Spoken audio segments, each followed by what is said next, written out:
নাম কি তার? হ্যাঁ, কোন জায়গা বাড়ি? একটা কিস্তি বারবার দিবেন যা একটা সমস্যা।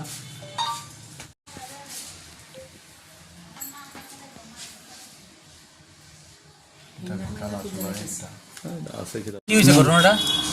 ঘটনা বলতে আমার স্ত্রী আজকে প্রায় 2 মাস ধরে আমি পাইতেছি না আর কি। হ্যাঁ, আমি লিখিত একটা ডায়েরি করছিলাম, টানা তো মন পেয়েছে। তো দেখা গেল আমার শুরু ভাই, মশাত্ত ভাই শ্রী গৌতম চৌধুরীর সাথে আমার স্ত্রী অঙ্কিতা দাস, হ্যাঁ, তাইরে জোর করে লয়ে গেছে। কীভাবে নিচে করতে পারি না, জোর করে আমি অফিসে আসলাম, জোরপূর্বক বা কোনোভাবে ভয়ভীতি দেখায় তাইরে লয়ে গেছে, ঠিক আছে। তা আমি তো তাইরে বৈধভাবে বিয়ে করছি, হ্যাঁ, বৈধভাবে বিয়ে করছি। এবার আমি চাই আমার সন্তানদের দিকে চাই, আমার সন্তানের বয়স 5 বছর 2 মাস, সন্তানের দিকে চাই আমি চাইছিলাম তাই আবার চিনার আনতাম। তাই আজকে এখানে লিখিত অভিযোগগুলো না, তাই ইয়ার লোকই সংসার করবো। তা আমি আপনাদের অনুরোধ এর মাধ্যমে সবার কাছে আমি জানাতে চাই, মানে আমি তো বৈধভাবে বিয়ে করছি, তাই আমার মেয়ের মুখের দিকে চাইয়া যাতে তাই আবার মানে পুনরায় আমি ফিরে পেতাম। কত বছর আগে তুমি বিয়ে করছিলে? আমি বিয়ে করছি 2020 ফেব্রুয়ারি মাসের 10 তারিখ। বাচ্চা আছে? বাচ্চা আছে, 2 মাস, বিয়ে আছে 6 বছর বানি। কোন জায়গাতে বাড়ি?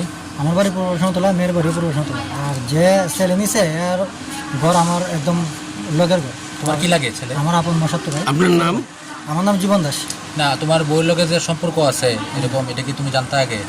না, এরকমভাবে আমি কোনোভাবে টের পাইছি না, আমি ধরতে পারছি না। কারণ হচ্ছে আমি তো তাইরে সন্দেহ করলে বা আমি দেখলে না বুঝতাম। আমি তো কোনো সময় আমি এখানে অফিসটা টুকিটাকে মোহরের কাজ করি, আমি এখানে আইসি, এখানে আই পড়ি সকালবেলা, হ্যাঁ, এরপরে সন্ধ্যার সময় যাই। তো আমার লোকের সম্পর্ক তো ভালো, কথাবার্তা যোগাযোগ হয়। বউ এখন কি করতেছে? ওর সঙ্গে থাকবো না তার সঙ্গে যাইবো? বুয়া যাইতেছে ইয়ার লোকে যাবো, কিন্তু আমি জানি না অবৈধভাবে কীভাবে ইয়ার সঙ্গে এক প্রকার ভালোবাসাই কথাটার ভিতরে। কীভাবে এটা ইয়ার সঙ্গে তাই যাইতে রাজি হয়েছে, বা কীভাবে তাইরে মানে এইভাবে তাইরে লোক লালসা বা কোনোভাবে প্রলোভন দেখাইছে, যার জন্য তাই আজকে এর কতদিন যাবত এরকম ভাবে হইতেছে বলে মনে হয় তার সম্পর্ক কত আমি তো বুঝছি না ভাই। আমি তো আপনাদের মাধ্যমে করতেছি, আমি তো বুঝছি না তাই এরকম সম্পর্ক। যেদিন গেছে এদিন না বুঝলাম, আর ইয়ার লোক হঠাৎ করে কেমন। কবে গেছিল? এই তো ডিসেম্বর মাসে। কই গেছিল? ডিসেম্বর মাসে হঠাৎ করে তাইরে আমার শৈশবাড়িতে দিয়ে গেছিলাম। শৈশবাড়িতে দিছে পরে, হ্যাঁ, শৈশবাড়ির থেকেই হঠাৎ করে একদিন আমাদের খবর আছে, জীবন তোমার অঙ্কিতারা তো পাওয়া যাইতেছে না, অঙ্কিতারা পাওয়া যাইতেছে না আপনার বাড়ির থেকে।